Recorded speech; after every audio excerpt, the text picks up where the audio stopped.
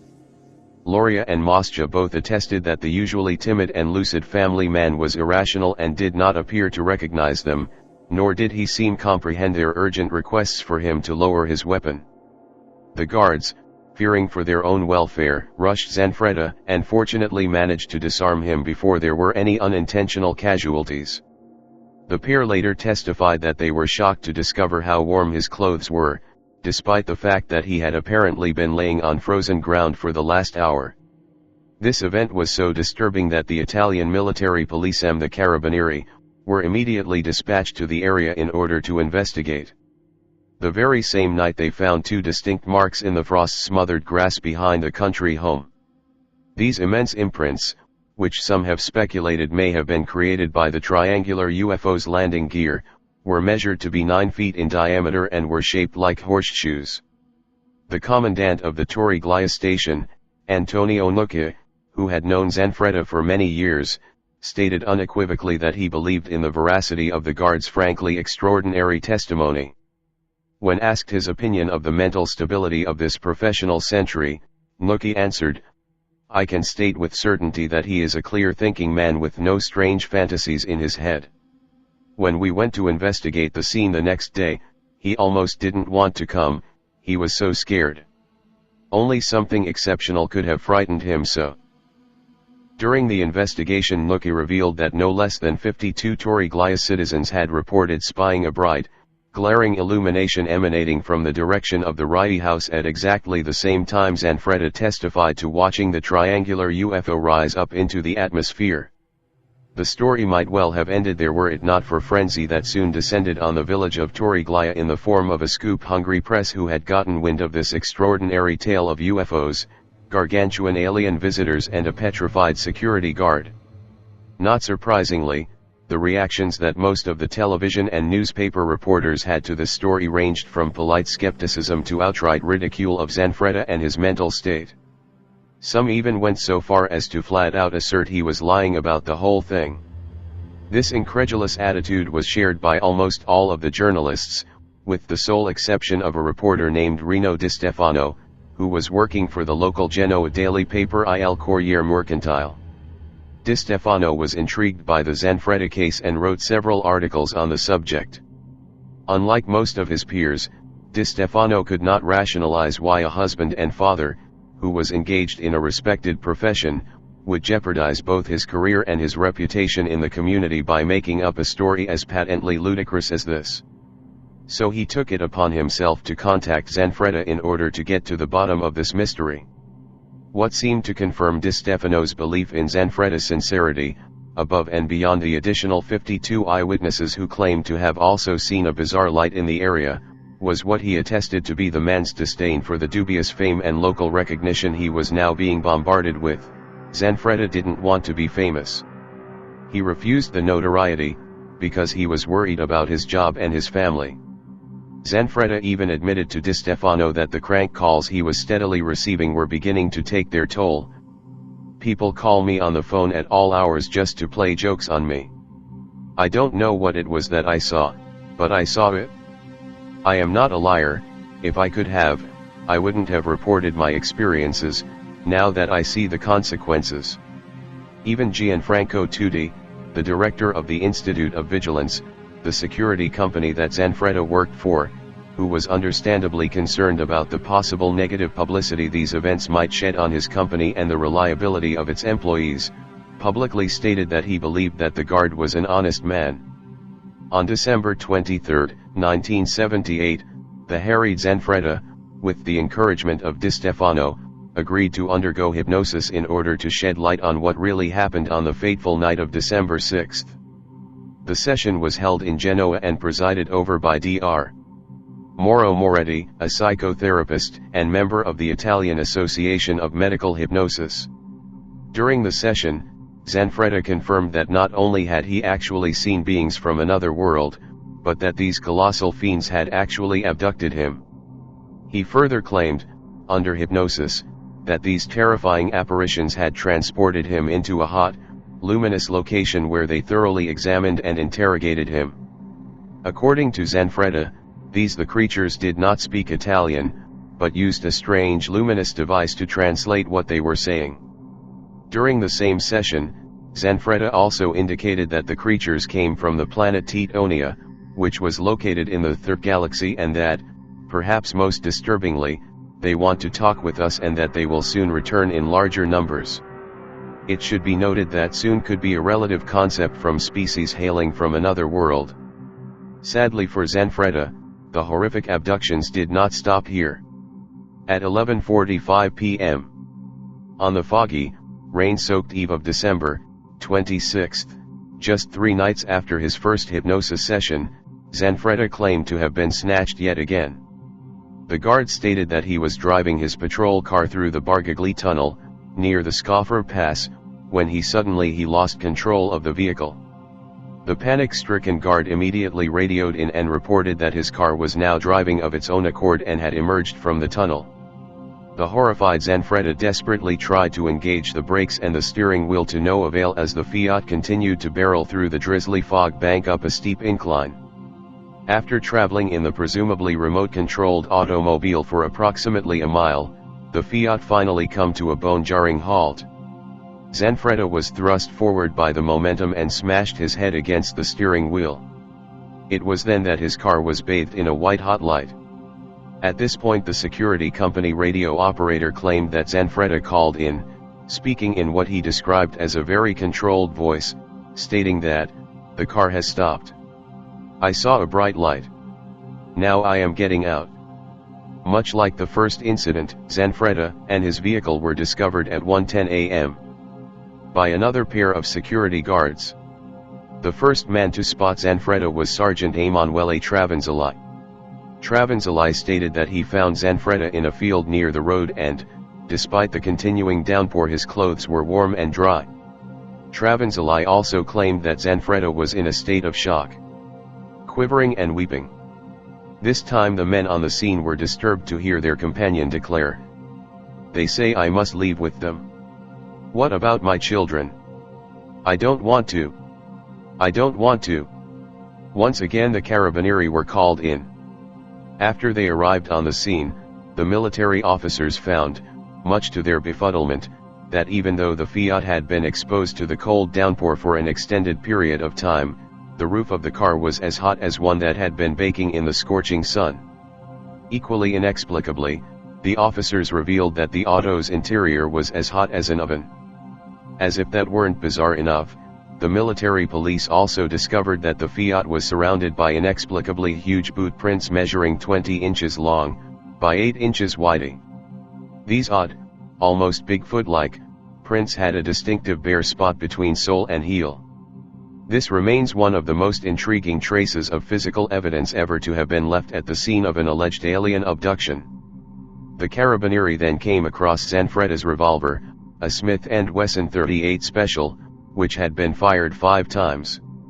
Amazingly, the still scared guard could not recall at whom or what he had fired the weapon. Needless to say, due to the unexplained firing of bullets as well as the public furor surrounding these abductions, the military police's probe into these unlikely events required a full report. On January 3, 1979, all data in the case was collected by Commandant Nuki in a file labeled "The Report on the Sighting of Unidentified Flying Objects by Fortunato Zanfreda." This file was forwarded to the magistrate's court in Genoa with an inquiry as to what action should be taken. Finally, after the buck had been passed numerous times, the report was delivered to Magistrate Russo, who, a year later on January 11, 1980, certified that it could be filed away with the declaration of "no crime committed." The Carabinieri also informed the Italian Department of Interior and other military commands of the incident by 2 telexes sent respectively on December 8 and 28 of 1978. The Carabinieri defined the degree of reliability that these bizarre events actually occurred as good. This concern on the part of the Carabinieri might not seem so far-fetched when one considers the fact that in December of 1978, there were so many UFO sightings across Italy that Falco Acami, a former member of the Italian Parliament, asked both Italy's Premier, Giulio Andreotti, and Minister of Defense, Attilio Ruffini, to inform the Italian Congress about their opinion concerning the nature of the recent UFO sightings and what threats they may pose to the citizens of Italy. Following his second encounter with the unknown, Zanfreda became somewhat of a reluctant celebrity. His employers, concerned about all the publicity as well as the mental health of their armed employee, asked prominent neurologist, Dr. Giorgio Giniotti, to examine Zanfreda. His diagnosis was, the man is in a state of shock, but he is perfectly sane. Dr. Giniotti's conclusions helped to improve the credibility of this once unknown working-class man, but the naysayers were starting to make life a living hell for Zanfreda and his family. It was then that Zanfreda agreed to undergo hypnosis under the supervision of Dr. Moretti yet again, and this time he consented to allow it to be televised in an effort to prove he was not insane. You can watch the filmed session here. During this interview, Zanfreda recalled being stripped and forced by the abductors to wear a strange helmet, which enabled him to understand their language, but caused him tremendous pain.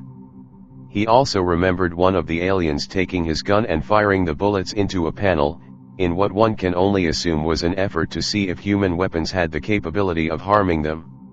Zanfreda then expressed fear over the fact that he may be required to leave his home and family behind.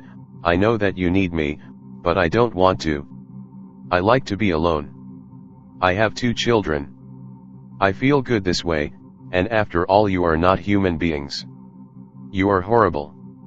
Hundreds of thousands of viewers watched this extraordinary interview, but instead of clearing his name it only further exacerbated the skepticism of his critics and elevated his cult celebrity to a global level. Eventually, as is often the case in unexplained events, the furor died down. That was until Zanfreda was abducted a 3rd time. On the night of July 30, 1979, Zanfreda was on a motorcycle patrol in the residential area of Quarto in Genoa, far from the lonely peaks of Torriglia, when he vanished once more. Again his fellow guards were the first on the scene. They managed to find him following a 2-hour search on the summit of nearby Mount Fas. It should be noted that local eyewitnesses claimed that they had not seen the young guard or his motorcycle travel up the single road that led to the top of the mountain. This time a hypnotic regression was conducted at International Center of Medical and Psychological Hypnosis in Milan where, on his own request, Zanfreda was injected with sodium pentothal by Prof. Marco Marchesan. While under the truth serum's effects, Zanfreda claimed that he was lifted from the ground into the alien spaceship by a mysterious green light. Following the procedure, Professor Marchesan confirmed that, no human being can knowingly lie while he is under pentothal treatment, so I think it's very probable Zanfreda had these encounters. Still, for poor Zanfreda, and an even more unfortunate co-worker, the worst was yet to come. At about 10:30 p.m. on Sunday, December 2, 1979, Zanfreda disappeared for the 4th time while driving an Austin Mini in the suburbs of Genoa. This time, however, the 26-year-old would not be the only one to have a brush with the inexplicable. While driving in the hills of Genoa searching for their missing cohort, 4 patrol guards claimed to have clearly seen a very strange, cloud-like object floating above them. Suddenly, 2 beams of light seemed to emanate from within the large cloud, illuminating the patrol cars below. The vehicle's engines concurrently stopped dead and the frightened, yet curious, guards got out of their patrol cars to get a better look at this UFO. Apparently the chief, Lt. Casaba, became so frightened by the sight before them that fired his pistol at the unknown object. It was then that the ethereal lights were extinguished and the UFO slipped away. Sadly, Lt. Casaba's frightened reaction would not be the most tragic result of this unusual eyewitness event. One of those guards, Germano Zunardi, was so traumatized by the implications of what they had seen that it was said he never fully recovered his mental stability. A few months following this encounter he ended his life with a self-inflicted gunshot to the head. Just when it seemed as if it were impossible, this case took an even weirder turn, when on Monday, December 3 of the same year, at approximately 9:30 p.m., Zanfreda got out of his patrol car at a self-service gasoline station near downtown Genoa. Zanfreda claimed that he heard someone calling out to him from the shadows outside the station. He described entity that was speaking to him as a tall, humanoid figure with a bald, egg-shaped head, who was dressed in a checkered suit that included a chest plate made of steel where the shirt should have been. As bizarre as this description is, it must be noted that legendary paranormal investigator and Mothman prophecies author, John Keel, was the first to chronicle these beings in his seminal tome on unexplained beasts, The Complete Guide to Mysterious Beings. Dubbed the Grinning Man by Keel, this lanky creature, or creatures as the case may be, has often been described as wearing a checkered shirt and is frequently associated with paranormal and, in particular, ufological phenomenon such as Men in Black. The first reported encounter with the Grinning Man was said to have taken place on October 11, 1966, when this terrifying apparition was seen by two boys, James Yanchitis and Marvin Munoz, as they were walking home along a desolate stretch adjacent to the New Jersey Turnpike. The lucky boys managed to run for safety. Perhaps the most famous example of this phenomenon, however, comes to us in the form of Indrid, who was said to have terrified Mothman eyewitnesses in Point Pleasant, Virginia during the same year. Zanfreda swore that the sound of the outlandish individual's voice physically compelled him to obey the request that would come next. Apparently the voice, which may or may not have been telepathic as is often the case in Grinning Man scenarios, ordered him to drive his vehicle into a small cloud that was hovering just above the ground. Very close to the end of this one, Zanfreda did as he was instructed and claims that he and his patrol car were levitated within the cloud and deposited onto a huge spacecraft. On board the ship the guard was allowed to explore with the company of the oversized aliens. Within the colossal craft, Zanfreda claimed to have seen large, transparent cylinders filled with a weird blue liquid. One of the cylinders was said to have contained a frog-shaped body, which the aliens explained was an enemy of ours from another planet. Perhaps this was one of the same technologically advanced, self-illuminated wand-waving species that the aquatic enigmas known as the Loveland frogmen belong to.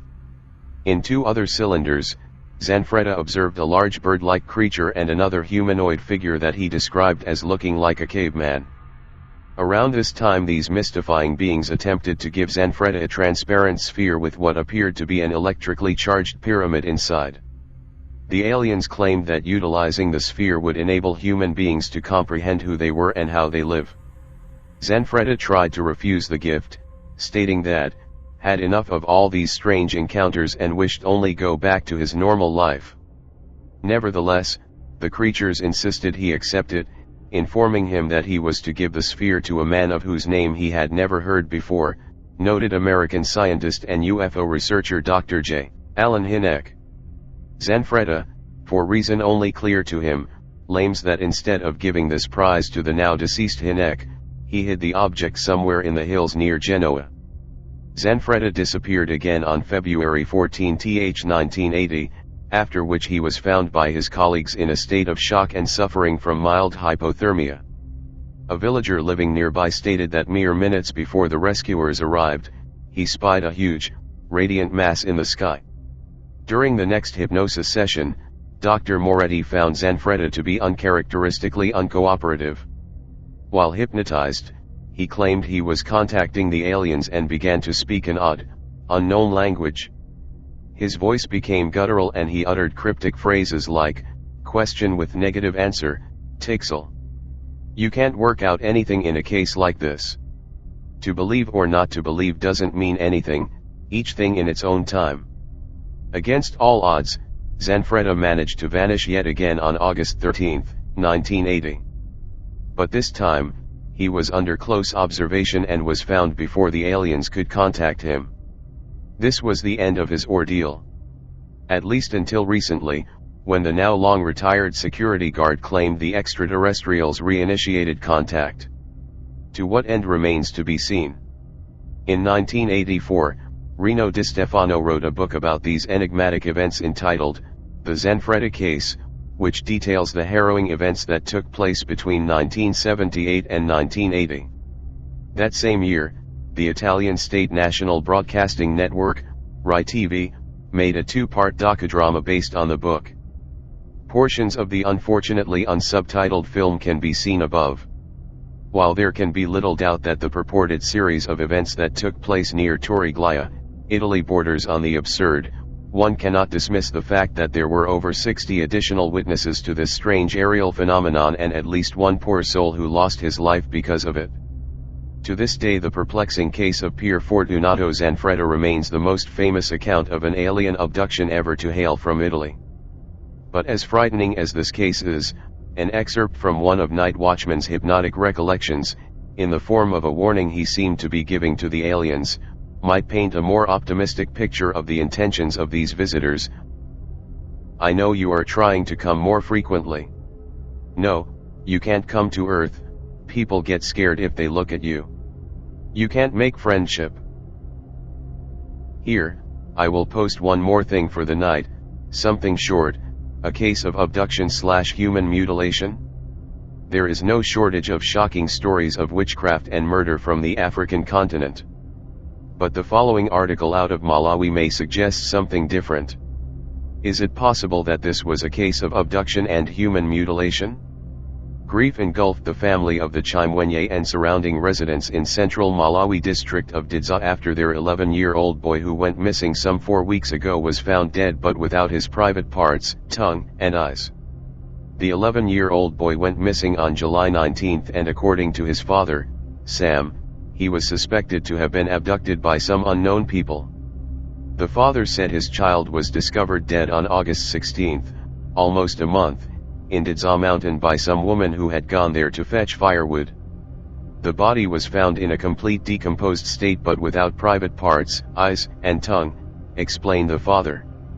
Chimwenye said it is believed his son's abductors drove the boy to the mountain and parked the vehicle at the towers before taking him to a place where they gouged his eyes and removed his tongue and private parts. While confirming the sad development, Didza Police Station Public Relations Officer Edward Kabango said it would be difficult to ascertain whether the boy assailants indeed removed his said organs because of the state in which the body was found. When we went there we found that the body was in a complete decomposed state and it is difficult to determine if the body had those organs missing, said Kabango. The police spokesperson said due to the decomposed state of the body they buried it right at the same scene where they found it. But the father insisted that they checked their child's body and confirmed that the said parts were missing. I think the police must learn to tell the truth. They are very much aware that the body had no eyes, no private parts and no tongue. What are they up to? When we were checking we were actually together with them, explained Chimwenye. This sad development comes barely days after two other similar incidents which occurred on August 15 and July 31 in Mzimba and Chikwawa respectively. In Chikwawa, a 9-year-old girl was murdered and had her private parts and some of her flesh removed from buttocks and upper leg, while in Mzimba unknown person raped a 7-year-old girl before strangling her and damping her in a forest where she was reportedly fetching firewood. If it wasn't people who did this, then what else could it have been? Spring-heeled Jack. One of the most curious and persistent of all paranormal creatures is Spring-heeled Jack. Reports of his existence date back to the early 19th century in Sheffield, England, and he has been reported on and off in England and the US as recently as 1995. And while a decent case can be made that the legend of Spring-heeled Jack is nothing more than a series of cruel hoaxes, it would represent a conspiracy of impressive scope and durability. In 1808, a letter to the editor of the Sheffield Times recounted how years ago a famous ghost walked and played many pranks in this historic neighborhood. The writer went on to identify this entity as the park ghost or Spring-heeled Jack, and briefly described its ability to take enormous leaps and frighten random passers-by, but concluded, he was a human ghost as he ceased to appear when a certain number of men went with guns and sticks to test his skin. The following is the Chronicle of Chaos. September 1837, Barnes Common. Over the course of 2 nights a businessman, and then 3 girls, were confronted by a fiery-eyed, darkly clad figure. The apparition tore at their clothes and left. Early October 1837, Cutthroat Lane, Clapham Common. Mary Stevens, heading towards what was then Lavender Hill, was groped and kissed by a laughing maniac. The following night, a carriage on Streatham High Road was attacked by a creature. Both coachman and the footman were injured in the crash. A woman walking near Clapham churchyard with her two sons observed a tall, thin, and darkly clad gentleman who mocked them. October 11, 1837, Blackheath. Polly Adams was assaulted by a mysterious, bounding attacker, described as being cloaked, having glowing eyes and a mouth that spat blue flame. With iron-like claws the assailant tore at her clothes, exposing her breasts, and then fled in a rapture of mocking laughter. Late autumn 1837. Rumors of a stalking spectre at Hampton, Richmond, and Kingston. Winter 1837. Two young girls were cornered in Dulwich. The clothes were ripped from one. In Forest Gate a couple were confronted. The man had his face slashed whilst a gypsy lady hampered the exploits of the criminal, calling for nearby help before the attacker could strike. He disappeared into the mist. January 9, 1838. The Lord Mayor at Mansion House addressed the audience with mention of a disguised prankster, appearing also as a ghost, bear, and devil, claiming that the unmanly villain has succeeded in depriving 7 ladies of their senses. In the same month, rumors spread that the Peckham ghost had attacked and killed in areas of Vauxhall, Brixton, and Stockwell. In St. John's Wood the monster attacked for 2 weeks and police believed the criminal would murder 6 women. Late January 1838. The name Spring-Heel Jack was born, originating from his ways of leaping, described as springled, a jumping jack. February 1838. Sisters Lucy and Margaret Scales visited their brother Tom at Narrow Street, Limehouse. The girls left Tom at 8:35 p.m., and as they walked along a dimly lit passageway, Lucy saw a fleeting figure, which then pounced. She was enveloped in his cloak, the glow of a lantern showing his mouth of blue flame. The figure vanished into the night. 2 days later at the home of a Mr. Alsop, a knock at the door during a late hour disturbed his 3 daughters, Mary, 16, Jane, 18, and the married Sarah. Jane went to the door and in the gloom of the shadows saw a tall, dark figure wearing a top hat. "I am a policeman," the figure muttered, "for God's sake bring me a light, we have caught Spring-Heel Jack here in the lane," he exclaimed. Jane hurried indoors to grab a candle but upon turning around was met by the figure the whole of London had become so fearful of. Again, his eyes were aglow, as was his flaming mouth. He wore a large helmet and tight-fitting garb, and with razor claws slashed at Jane's garments. It was Sister Sarah who took on Jack, freeing her sister from his fateful grasp and then screaming for the police, sending the attacker into the shadows. According to Mr. Alsop, the fiend left his cloak behind. February 27, 1838. A servant boy at Turner Street, off Commercial Road, answered the door to a figure with glinting claws and fiery eyes. The boy screamed and the form fled. The next day whilst under questioning, the boy claimed that upon the chest of the intruder he saw a breastplate showing off some ornate crest and also the letter W. 1839. Reports of bounding, fiery-eyed attackers come from as far afield as the Midlands. Early 1840s. A cloaked, spring-heeled figure was rumored to have terrorized the home counties. August 26, 1843. A cloven-hoofed jack assaulted a man at Commercial Road. However, the victim fought back against the cloaked figure, even setting him on fire, although such a figure seems like a hoax. November 1845, Bermondsey. A springing, leaping figure was seen by several witnesses, bounding through Jacob's Island. The figure then grabbed 13-year-old prostitute Mary Davis on the bridge crossing Folly Ditch, spat flame in her face and then threw her into the murky depths where she perished.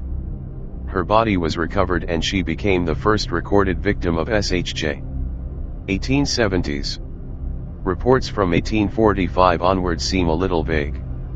During the 1870s the Peckham ghost attacked a wagon at Lordship Lane, and was also seen at Dulwich College, but many of these figures seem to appear as pale imitations of the original, sinister terror. 1900s. SHJ haunted parts of Aldershot. Spring-Heel Jack's exploits, since their birth, have embedded themselves in world folklore, with similar apparitions being cited across the United States, South America, France, and elsewhere in the UK. Many researchers believe that the Marquis of Waterford was the man behind the original London crimes, an eccentric Irish nobleman about whom author Peter Haining claimed, "The exploits of Spring-Heel Jack were wholly within his capabilities," in his detailed book on the legend and bizarre crimes of Spring-Heel Jack. Waterford died in 1859, although similar attacks occurred in Norfolk in 1877. Some theorize that SHJ was an extraterrestrial, but whatever your beliefs on alien humanoids, this theory just doesn't hold weight. Jack was also blamed for the mysterious set of footprints covering snowy Devon in 1855, which could not be attributed to any known animal or means of human capability. Whether ghost, devil, serial killer, or prankster, the crimes and events that many claimed were the work of the infamous Shadow will always remain foggy, because, just like Jack the Ripper only a few decades later, Sweeney Todd, the London Monster previous, and many other puzzling mysteries, they are simply best left unsolved, even as they persist to the present day. Wow, it does make me wonder what the deal is with these similar beings. Another quickie, the evil Black Hound. The old Newgate prison harbors one of London's most terrifying apparitions, that of an evil Black Hound. The legend dates back to the reign of Henry III, during a period of extreme famine, where prisoners were alleged to have gorged upon one another to survive. One of these victims was said to have been a sorcerer of the darkest arts, who claimed near death that he would seek revenge on the inmates. A fascinating account originates from the pen of a Luke Hutton, who was an inmate in the 1500s, and hanged in 1598. This oft-repeated version of the beast comes from 1638, entitled The Discovery of a London Monster, and reads as follows: "I maintained that I had read an old chronicle that it was a walking spirit in the likeness of a black dog, gliding up and down the streets a little before the time of execution, and in the night whilst sessions continued, and his beginning thus. In the reign of King Henry III there happened such a famine through England, but especially in London, that many starved for want of food, by which means the prisoners in Newgate eat up one another all too, but commonly those that came newly in. There was a certain scholar brought thither, upon suspicion of conjuring, and that he by charms and devilish witchcrafts, had done much hurt to the king's subjects, which scholar, maugre his devil furies, spirits, and goblins, was by the famished prisoners eaten up. With vengeance promised by the prey, nightly to see the scholar in the shape of a black dog walking up and down the prison, ready with ravening jaws to tear out their bowels. For his late human flesh they had so hungrily eaten, and withal they hourly heard, as they thought, strange groans and cries, as if it had been some creature in great pain and torments, whereupon such a nightly fear grew amongst them, that it turned into a frenzy, and from a frenzy to desperation, in which desperation they killed the keeper, and so many of them escaped forth, but yet whithersoever they came or went they imagined a black dog to follow, and by this means, as I do thinky, the name of him began. Nothing like the Old English. There is one last thing I want to post before nightmare time. Towards the end of World War II, specifically in 1944, the small town of Mattoon, Illinois came under attack by a lunatic. Or perhaps this was a case of mass hysteria. Who was the Mad Gasser of Mattoon? For almost 2 weeks, the town's police department received dozens of reports from terrified residents that a mysterious prowler, dressed entirely in black, was haunting the streets and squirting an unspecified gas into the faces of victims. One person described the mysterious felon as wearing a strange metal helmet or mask, while another spoke of a Bigfoot-type creature.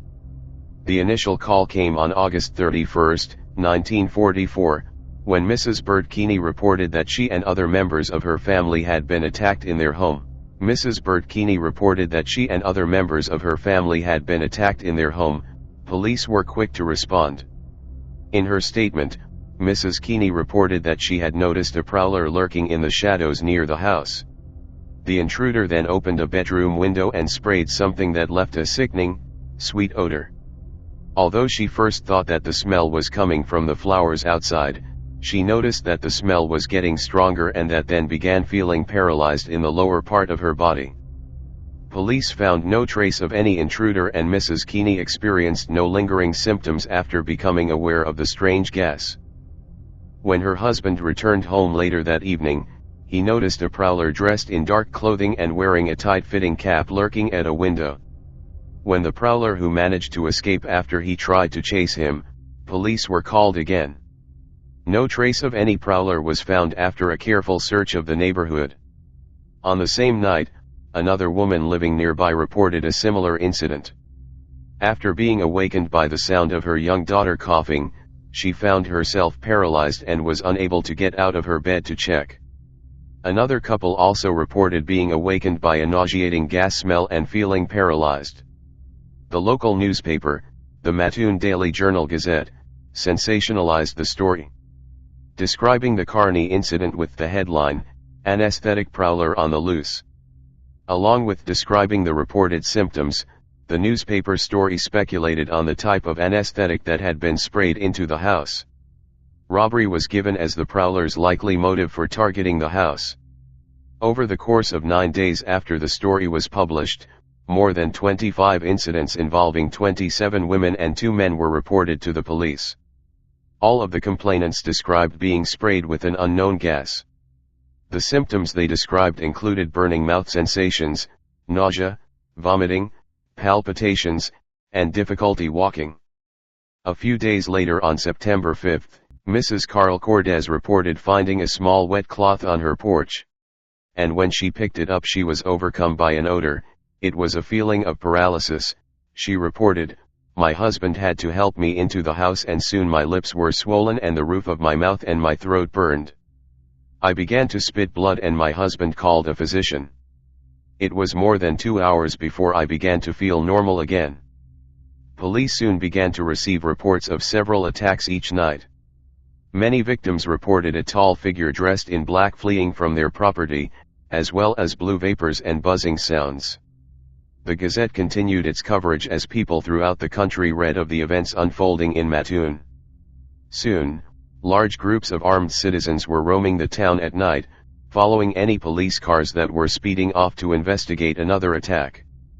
Police officers were ordered to start arresting the chasers, and tensions mounted. Various newspapers across the country picked up on the story, which only reinforced the hysteria. The Chicago Herald-American published on September 10 that, groggy as Londoners under protracted aerial blitzing, this town's bewildered citizens reeled today under the repeated attacks of a mad anesthetist who has sprayed a deadly nerve gas into 13 homes and has knocked out 27 victims. 70 others dashing to the area in response to the alarm, fell under the influence of the gas last night. All skepticism has vanished and Mattoon grimly concedes it must fight haphazardly against a demented phantom adversary who has been seen only fleetingly and so far has evaded traps laid by city and state police and groups of townsmen. Living in Mattoon at the time was a genius who could be found with his nose buried in books at his family's grocery store. Farley Llewellyn drank too much, kept a secret laboratory, and experimented with various chemicals. Once, an explosion from his lab rocked the neighborhood. Farley could very well be the culprit. It was said that a fit brought on by mental instability and years of pent-up rage against a town that would not and could not accept him, Farley tinkered and toyed with various organic solvents in an attempt to create for a suitable weapon. A local chemistry teacher, Scott Marina, author of Mad Gasser of Mattoon, dispelling the hysteria, even goes so far as to identify Farley's chemical as tetrachlorethane, a chemical with all the properties to induce the symptoms reported in the gassings. Farley was eventually detained and spent the rest of his life in the state's lunatic asylum. Though there was no proof that he was the culprit, most people in the town were convinced that Farley was the Mad Gasser. On September 13, 8 days and 3 dozen victims later, the reports of attacks abruptly halted. Investigators were at a complete loss for an explanation.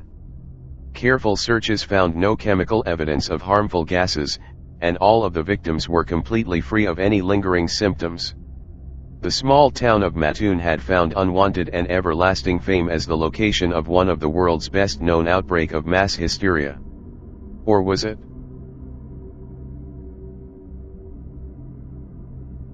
Thunderbird is a term to describe large, bird-like creatures, generally identified with the thunderbird of Native American tradition. Thunderbirds are regarded by a small number of researchers as having lizard features like the extinct pterosaurs such as Pteranodon.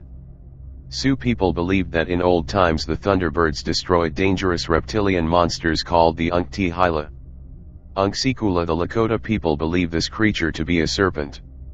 Long ago the Lakota tribes of the Northwest had heard rumors, from neighboring tribes, that a nameless shadow had emerged from the icy waters of the far northeast. In time the creature had come to the Black Hills, Pahasepa, seeking a new home in the mountains. Once he arrived and made a place in the mountains, he was the cause of chaos and fear.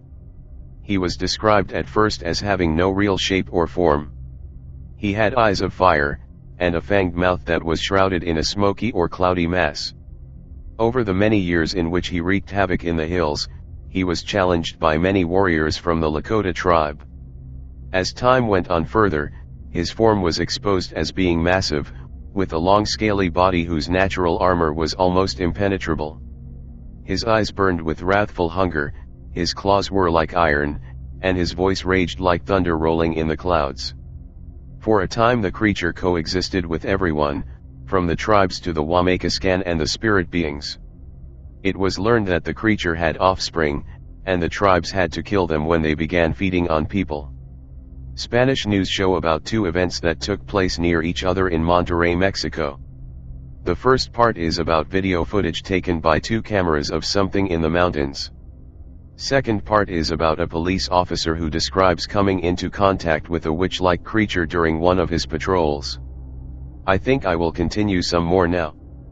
Thanks to everyone who has been keeping this thread alive, my Spupanerve appreciates it. Here is something that may be familiar to most of you, and if not, then something new. The Dover Demon is a small humanoid reported from Dover, Massachusetts. It was the subject of an intensive scare during the 1970s, when multiple witnesses came forward with their sightings. The Dover Demon is described as looking sort of like the gray variety of alien, except that it has skin of a rosy orange instead of sickly gray. The Dover Demon has a large head on a small, stick-like body. It can be bipedal, but it often travels on all fours or switches back and forth between the two modes of locomotion. It has eyes that glow, sometimes orange, sometimes green. It does not seem to wear any clothing, unless the clothing fits tightly and is the same color as its body. Unlike the Greys, the Dover Demon does not seem to be associated with UFOs. It seems to just wander around on its own. Cryptozoologists seldom show interest in the Dover Demon. First of all, mainstream cryptozoologists are rarely willing to seriously investigate humanoids other than hairy humanoids. Also, it seems that sightings only happened during a short time period, with most claiming that sightings have now ceased, so the Dover Demon does not seem to be a pressing matter at the moment. By the bizarre tale begins at 10:32 p.m. On April 21 as three 17-year-olds, Bill Bartlett, Mike Matsuka, and Andy Brody, are driving north on Farm Street. Bartlett, who's behind the wheel of a Volkswagen, spots something creeping along a low wall of loose stones on the left side of the road. At first he thinks the image is a dog or a cat until his headlights shine on it and he realizes it's nothing he's ever seen before. The figure slowly turns its head and stares into the light, its two large, round, glassy, lidless eyes shining brightly like two orange marbles. Its watermelon-shaped head, resting at the top of a thin neck, is the size of the rest of its body. Except for its oversized head, the creature is thin, with long spindly arms and legs, and large hands and feet. The skin is hairless and peach-colored and appears to have a rough texture. Like wet sandpaper, Bartlett subsequently tells cryptozoologist Lauren Coleman. Standing no more than 3.5 to 4 feet tall, the figure is shaped like a baby's body with long arms and legs. It had been making its way along the wall, its long fingers curling around the rocks, when the car lights surprised it. Unfortunately, neither of Bartlett's companions sees the creature. The sighting lasts only a few seconds and, before Bartlett can speak, the car leaves the scene. Then the creature is gone. Bartlett drops his friends off and goes to his Walpole Street home. Visibly upset, he walks through the door and his father asks him what's wrong. Bartlett relates the story and later sketches what he's seen. Around midnight, 15-year-old John Baxter leaves his girlfriend Kathy Cronin's house at the south end of Miller High Road. Then, Baxter starts walking up the street on his way home. Half an hour later, after he has walked about a mile, he observes someone approaching him. Because the figure is short, Baxter assumes it's an acquaintance of his, M.G. Bouchard, who lives on the street. John calls out and no response. Baxter and the figure continue to approach each other until finally the latter stops. Baxter then halts as well and asks, "Who is that?" The sky is dark and overcast and he can only see a shadowy form. Trying to get a better look, Baxter takes one step forward and the figure scurries off to the left, running down a shallow wooded gully and up the opposite bank. As the figure runs, Baxter hears its footsteps on the dry leaves. He follows the figure down the slope, then stops and looks across the gully. There, he sees the creature, standing in silhouette about 30 feet away, its feet molded around the top of a rock several feet from a tree. The creature's body reminds Baxter of a monkey's, except for its dark figure-8-shaped head. Its eyes, two lighter spots in the middle of the head, are looking straight at Baxter, who after a few minutes begins to feel uneasy. Realizing he has never seen such a creature before and fearing what it might do next, he backs carefully up the slope, his heart pounding. He then walks very fast down the road to the intersection at Farm Street. There, a couple passing in a car pick him up and drive him home. In the Book of the Jaguar Priests or the Book of Kilambalam of Kumail it is written that the road from the stars will descend from the sky and the 13 gods of heaven and 9 gods of hell will come to earth. The Maya believed that the end was the beginning and the beginning the end, in destruction would come creation and creation destruction. It would happen at the black hole. At the crossroads an image would appear in the sky. The dark kingdom of Xibalba, place of fear, would manifest itself upon the earth. Xibalba is inhabited by winged creatures with the body of men and the heads and wings of bats. These creatures are blood drinkers and hostile to man. Most fierce among them is Kamazotes or Kamalots, which means death bat or sudden bloodletter. Kamalots killed most of the denizens of man's second creation by ripping off their heads. The Thulhu narrative is the nightmarish legacy of H.P. Lovecraft. He wrote the old ones were sleeping in the bottomless depths of the oceans until the time when the right astral alignment will awaken them and they will once again walk the earth reigning over an unspeakable kingdom of darkness. Their return is awaited by a priesthood of bat-winged humanoids who bide their time concealed by darkness in the unknown recesses of the earth's forgotten caves. Inspired by the passages forwarded to me, I started digging into various sources and discovered some interesting information. Around 100 BC, a peculiar religious cult grew up among the Zapotec Indians of Oaxaca, Mexico. The cult venerated an anthropomorphic monster with the head of a bat, an animal associated with night, death, and sacrifice. The monster soon found its way into the holy rituals of the Quiche, a tribe of Maya who made their home in the jungles of what is now Guatemala. The Quiche identified the bat deity with their god Xotziliha Chamalcan, the god that controlled fire. Popol Vuh, a Mayan sacred book, identifies Xotziliha as not a god, but a cavern. The House of Bats, Xotziliha was home to a type of bat called Kamazotes. One of these monsters decapitated the hero Hunahpu.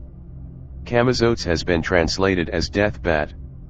A vastly different story appears in another chapter of Popol Vuh. Here a demon called Kamalots, or Sudden Bloodletter, clearly a single entity, is identified as one of 4 animal demons which slew the impious first race of men.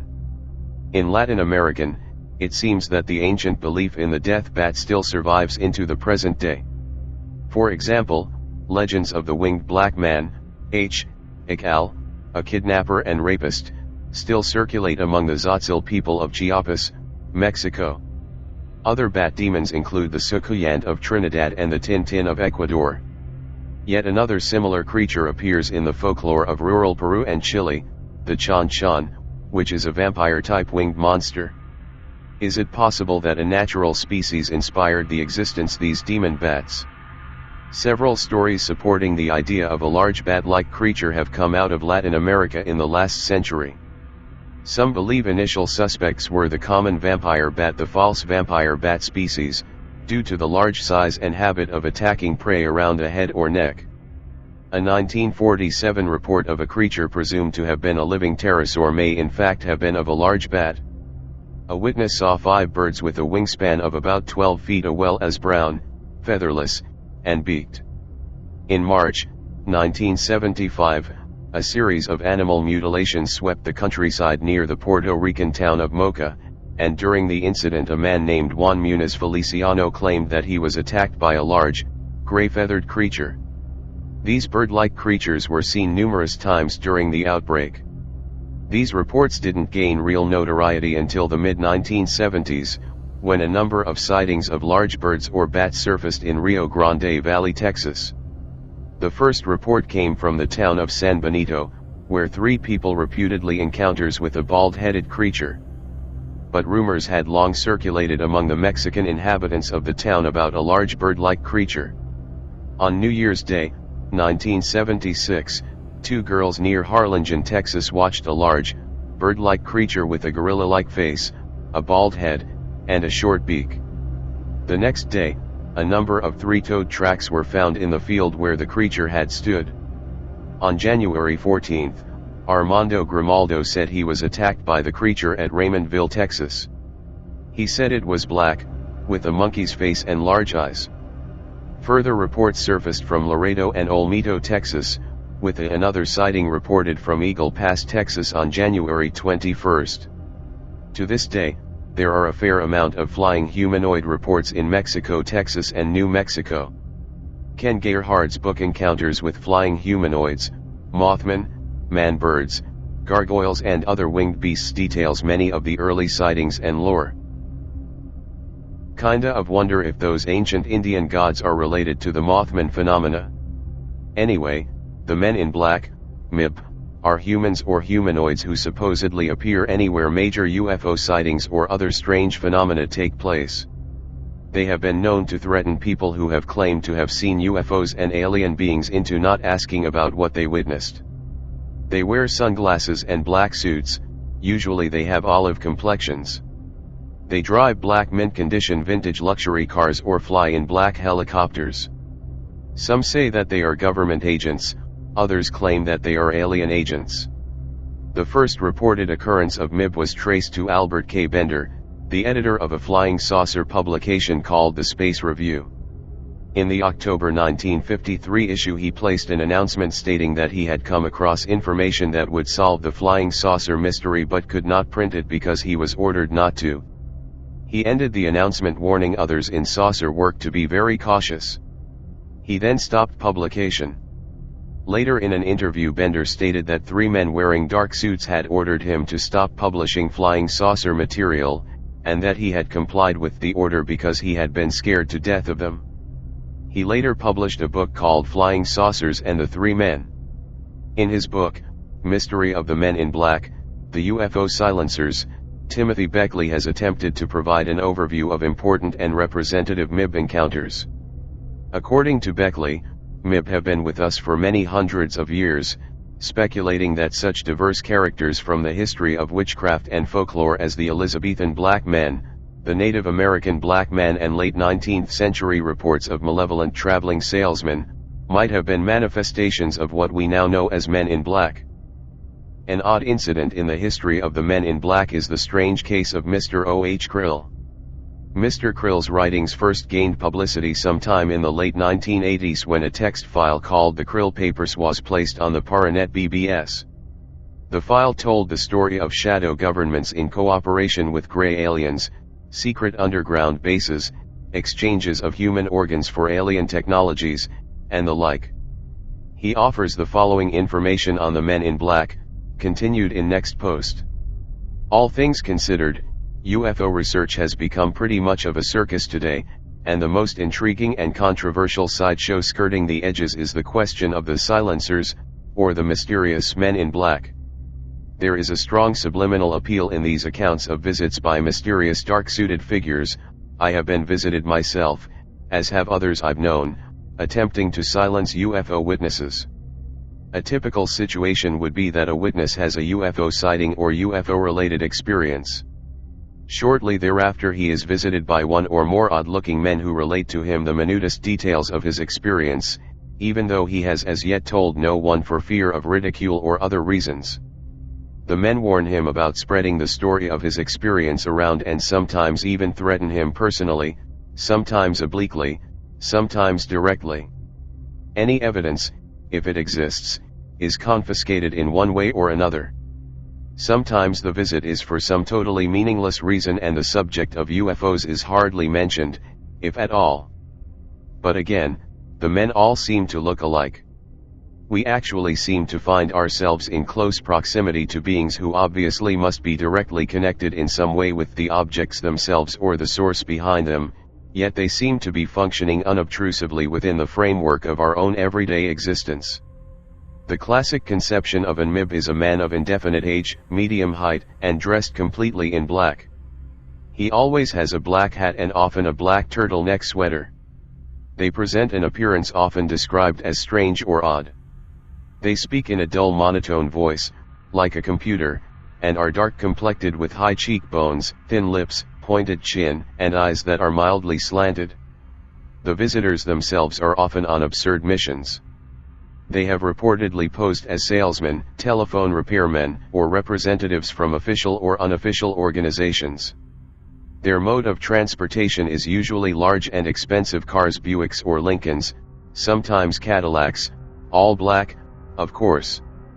I might note at this point that their physical appearance also has included beings that have pale grayish skin, and that some of them have been seen to have blonde hair, yet they wear the clothing and drive the cars previously described.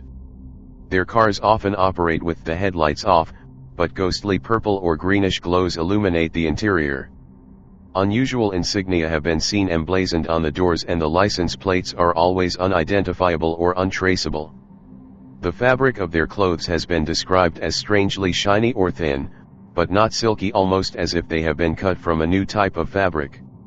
Their often mechanical behavior has caused them to be described by some as being like robots or androids.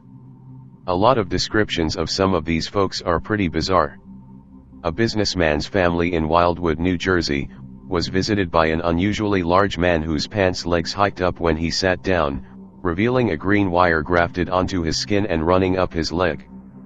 There are other cases of MIB appearing on the other side of a wet, muddy field after a heavy rain, but having no mud whatever on their brightly shined shoes and in the bitter cold, out of nowhere, wearing only a thin coat. Their shoes and wallets all seem new and hardly broken in.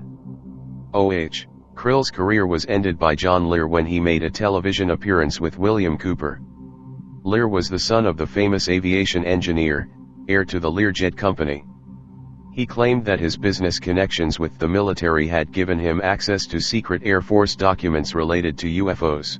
He had posted to Paranet his own UFO files, which were also full of secret alien government conspiracies. Cooper claimed to be a high-ranking naval intelligence officer, though records show that he was never anything more than an audio/visual technician for a Pacific Fleet briefing team.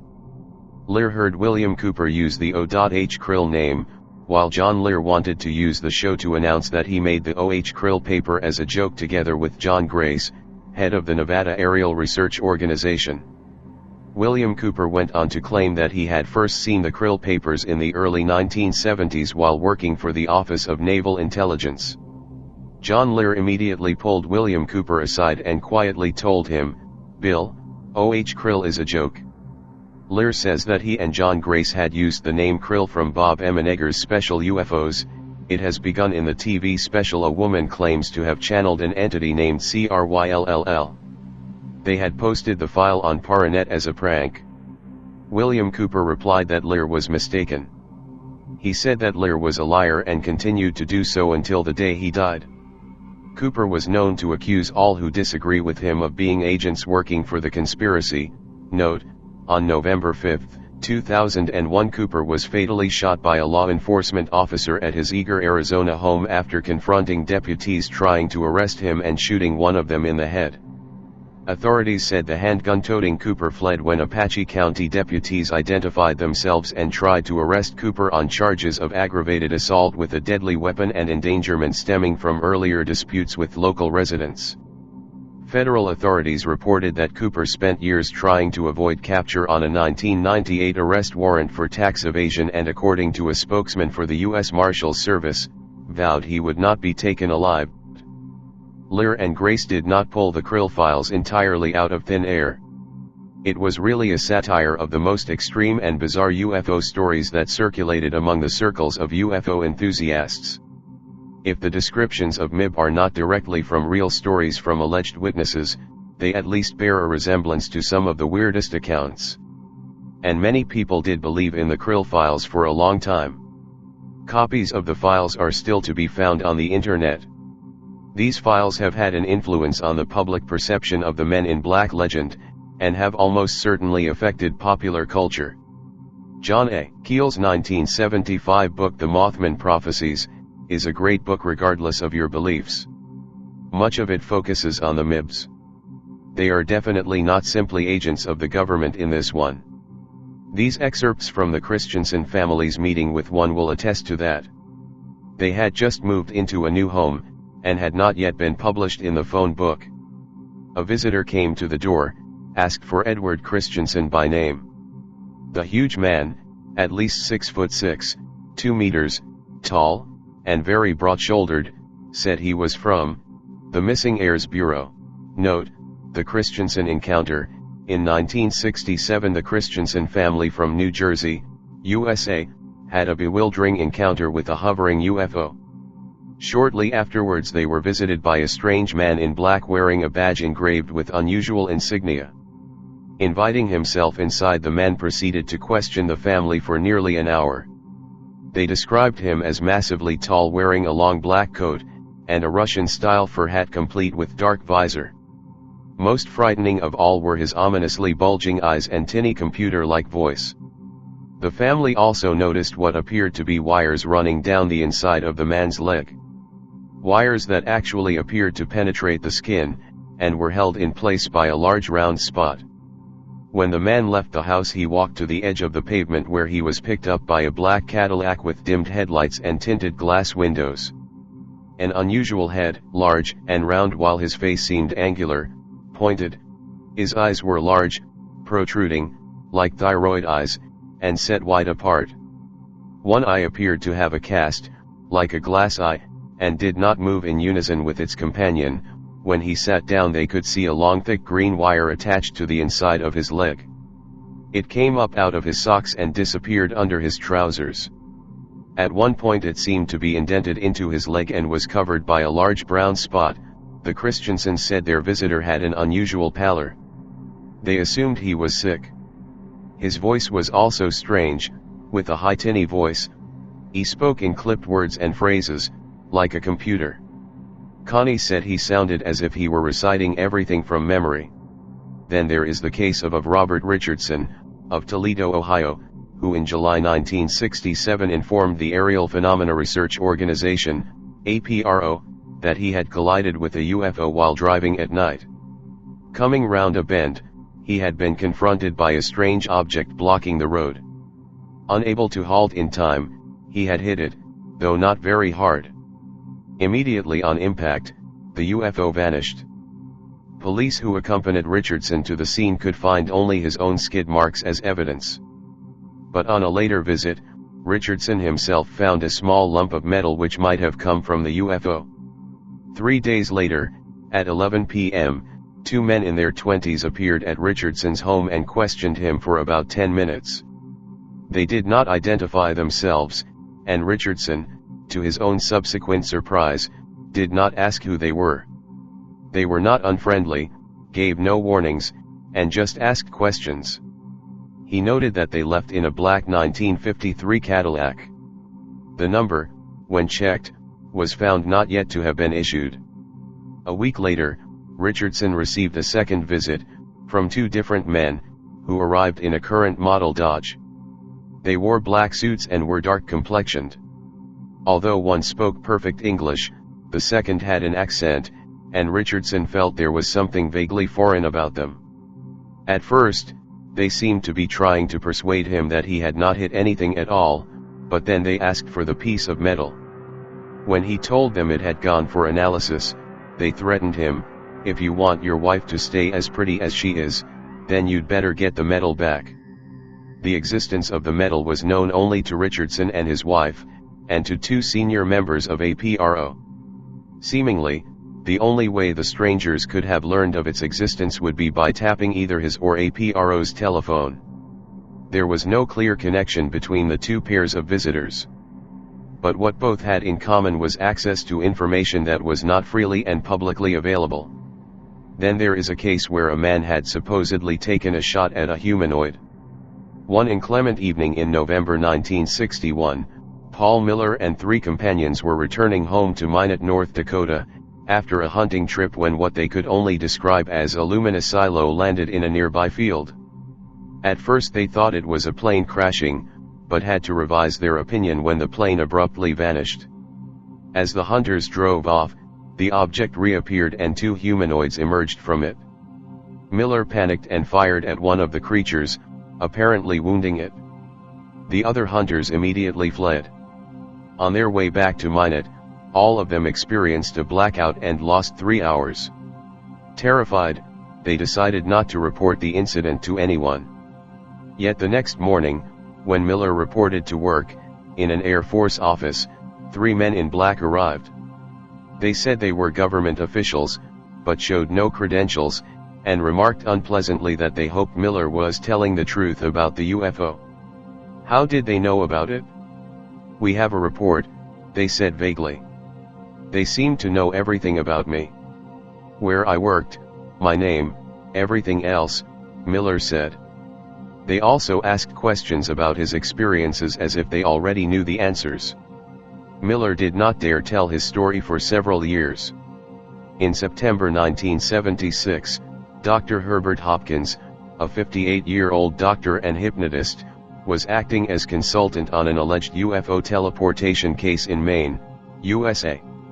One evening, when his wife and children had gone out leaving him alone, the telephone rang and a man identifying himself as vice president of the New Jersey UFO Research Organization asked if he might visit Dr. Hopkins that evening to discuss certain details of the case. Dr. Hopkins agreed. At the time, it seemed the natural thing to do. He went to the back door to switch on the light so that his visitor would be able to find his way from the parking lot, but while he was there, he noticed the man already climbing the porch steps. "I saw no car, and even if he did have a car, he could not have possibly gotten to my house that quickly from any phone," Hopkins later commented in delayed astonishment. At the time, Dr. Hopkins felt no particular surprise as he admitted his visitor. The man was dressed in a black suit, with black hat, tie and shoes, and a white shirt. "I thought, he looks like an undertaker," Hopkins later said. His clothes were immaculate, suit unwrinkled, trousers sharply creased.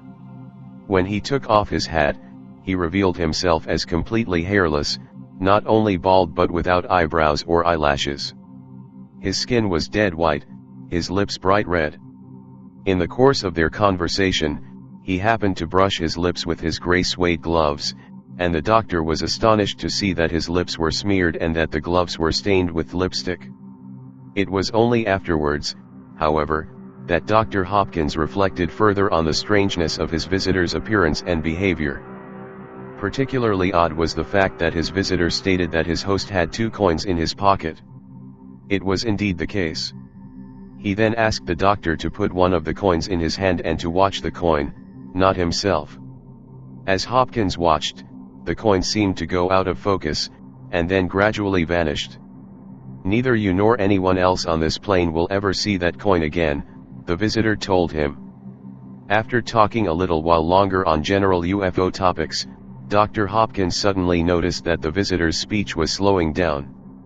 The man then rose unsteadily to his feet and said, very slowly, "My energy is running low, must go now, goodbye." He walked falteringly to the door and descended the outside steps uncertainly, one at a time. Dr. Hopkins saw a bright light shining in the driveway, bluish-white and distinctly brighter than a normal car lamp. At the time, however, he assumed it to be the stranger's car, although he neither saw nor heard it. Later, when Dr. Hopkins' family had returned, they examined the driveway and found marks that could not have been made by a car because they were in the center of the driveway, where the wheels could not have been. But the next day, although the driveway had not been used in the meantime, the marks had vanished. Dr. Hopkins was very much shaken by the visit, particularly when he reflected on the extraordinary character of the stranger's conduct. Not surprisingly, he was so scared that he willingly complied with his visitor's instruction, which was to erase the tapes of the hypnotic sessions he was conducting with regard to his current case, and to have nothing further to do with the investigation. Subsequently, curious incidents continued to occur both in Dr. Hopkins' household and in that of his eldest son. He presumed that there was some link with the extraordinary visit, but he never heard from his visitor again. As for the New Jersey UFO Research Organization, no such institution exists. On September 24, 1976, only a few days after Dr. Herbert Hopkins' terrifying visit from a MIB, his daughter-in-law Maureen received a telephone call from a man who claimed to know her husband John, and who asked if he and a companion could come and visit them. John met the man at a local fast food restaurant, and brought him home with his companion, a woman. Both appeared to be in their mid-30s, and wore curiously old-fashioned clothes. The woman looked particularly odd.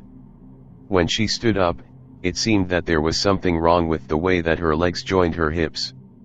Both strangers walked with very short steps, leaning forward as though frightened of falling. They sat awkwardly together on a sofa while the man asked a number of detailed personal questions.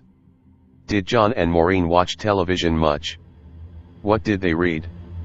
And what did they talk about? All the while, the man was pawing and fondling his female companion, asking John if this was all right and whether he was doing it correctly. John left the room for a moment, and the man tried to persuade Maureen to sit next to him. He also asked her how she was made, and whether she had any nude photographs. Shortly afterwards, the woman stood up and announced that she wanted to leave. The man also stood, but made no move to go. He was between the woman and the door, and it seemed that the only way she could get to the door was by walking in a straight line, directly through him. Finally the woman turned to John and asked, "Please move him, I can't move him myself." Then, suddenly, the man left, followed by the woman, both walking in straight lines. They did not even say goodbye. The unexplained, Orbis Publishing Chinese UFO investigator Shi Bo has uncovered a story that, while far from dramatic, raises some interesting questions concerning the exact nature of the MIB phenomenon, for while UFOs, and, to a lesser extent, MIB, have long been a part of American folklore, they have until only recently been a taboo subject in mainland China. When this set of circumstances is taken into consideration with the fact that the witness in this case was a 6-year-old boy, we may justifiably find ourselves wondering how such an event could occur in the complete absence of a cultural point of reference, assuming, of course, that the existence of MIB is not an objective reality.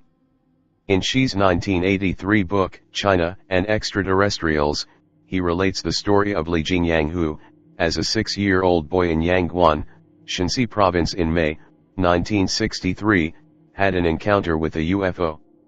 The day after Li had seen a shining, silvery disc hanging in the sky while at play with his friends, he was stopped in the street by a very tall man dressed entirely in black. The man, while pointing to the exact spot where Li had seen the disc, inquired as to whether the boy had seen anything unusual in the sky recently. Li responded that indeed he had, which elicited from the strange man a warning never to tell anyone else what he had seen. The MIB then went around a corner and seemingly disappeared. Li claims that this encounter was witnessed by several others who all noted and discussed the stranger's odd, mechanical movements, his automated sounding voice, and the fact that his lips did not move when he spoke. Thus, in its effort to keep the disc sighting of Li Jingyang a secret, this MIB succeeded only in making a spectacle of itself. MIB and the Mothman. The first encounter of the Mothman took place on November 15, 1966, by David and Linda Scarberry and Steve and Mary Mallet. The two couples were traveling late at night in the Scarberry car.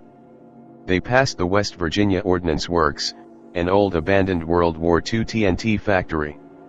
They noticed two red lights in the shadows by an old generator plant. After stopping the car, they realized the lights were the glowing eyes of a large creature, shaped like a man, but bigger, maybe 6.5 or 7 feet tall, with big wings folded against its back, according to Roger Scarberry. The couples were terrified. They fled and reported what they saw to the police. They were not the only ones who encountered this creature. On the 16th, Mr. and Mrs. Raymond Wamsley and Mrs. Marcella Bennett were going to see some friends who lived near the TNT plant.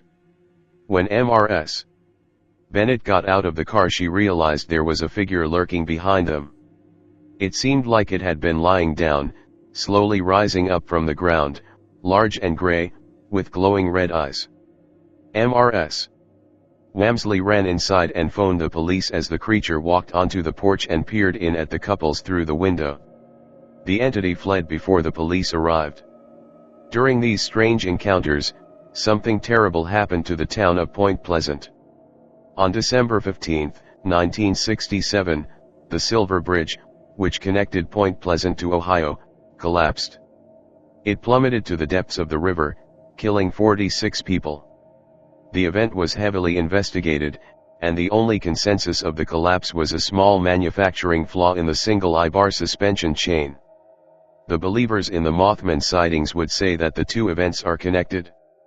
Witnesses and believers even claim that the Mothman appears before upcoming disasters. Between 1966 and 1977 there were over 100 eyewitness encounters with the creature. Jeff Wamsley was among the few people willing to discuss his personal knowledge of the events.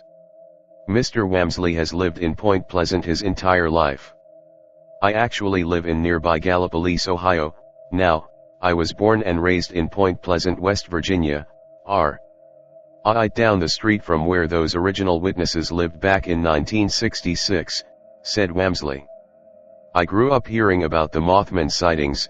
I was always interested in the story because it took place literally in my hometown. I was lucky enough to launch 2 book projects that contained exclusive interviews with many of those original witnesses. I have collected archives for years and run the world's only Mothman museum. I ran my own chain of record stores for about 15 years. Wamsley now teaches graphic design in Point Pleasant at the Career Center and High School. But the Mothman was only one of the mysterious things that occurred in Point Pleasant during this time. UFOs were often reported, including eerie encounters with the MIB, Men in Black. The Grinning Man, as many refer to him, was supposedly in Point Pleasant as well. The best known Grinning Man was Indrid, who appeared during the Mothman sightings. The first encounter was on November 2 of 1966. A man by the name of Woodrow Durenberger was driving home after work when he heard a sudden crash behind him. A strange vehicle shaped like an old furnace firing soot and embers at both ends sped by him and stopped, blocking off the road ahead. A tall thin man stepped out of the car and approached Mr. Durenberger. He approached with a broad grin on his face and said his name was Indrid. The two men had a brief conversation about the Mothman sightings, and then Mr. Cold left. There were a number of other encounters with the Mr. Indrid. After this night all descriptions matched, but no explanations. Jeff Wamsley briefly mentioned such strange things that he remembered during his childhood. The UFOs were here before the Mothman stuff started occurring. The MIB were here asking witnesses and others a lot of questions. Some witnesses were too scared to talk to anyone about what they saw. So there have been other strange occurrences in Point Pleasant? Actually, the Mothman sightings are just a small part of all that was going on here. It seems that while Point Pleasant is known only for the story of the Mothman, there is obviously much more to uncover in this small town. Let me end this narrative with this unusual report that includes UFOs, ghostly figures, and MIB. One Idaho winter night in 1952, as I was fast asleep in the west bedroom near the stairs, I was awakened by a strange pulsating hum. Sitting straight up, I turned to the left to see three ghostly figures materialize in the next room as they were approaching my bedside. Please remember that we had no electric and I had never been to a movie or heard a radio show to that point. Two of the creatures looked just like the gray aliens you see in the movies, and the one in the center was much taller and looked different. As they got closer, they told me to relax and go back to sleep telepathically. The floating sensation I felt helped stop my nervous shaking as I blacked out. The next morning my grandmother met me halfway to the kitchen and asks if I was all right. She said that I had sunburn on the left side of my face and looked very tired. In the back seat of the new Buick on our way to the farm, I felt compelled to lay down on the floor with my back to the front seat.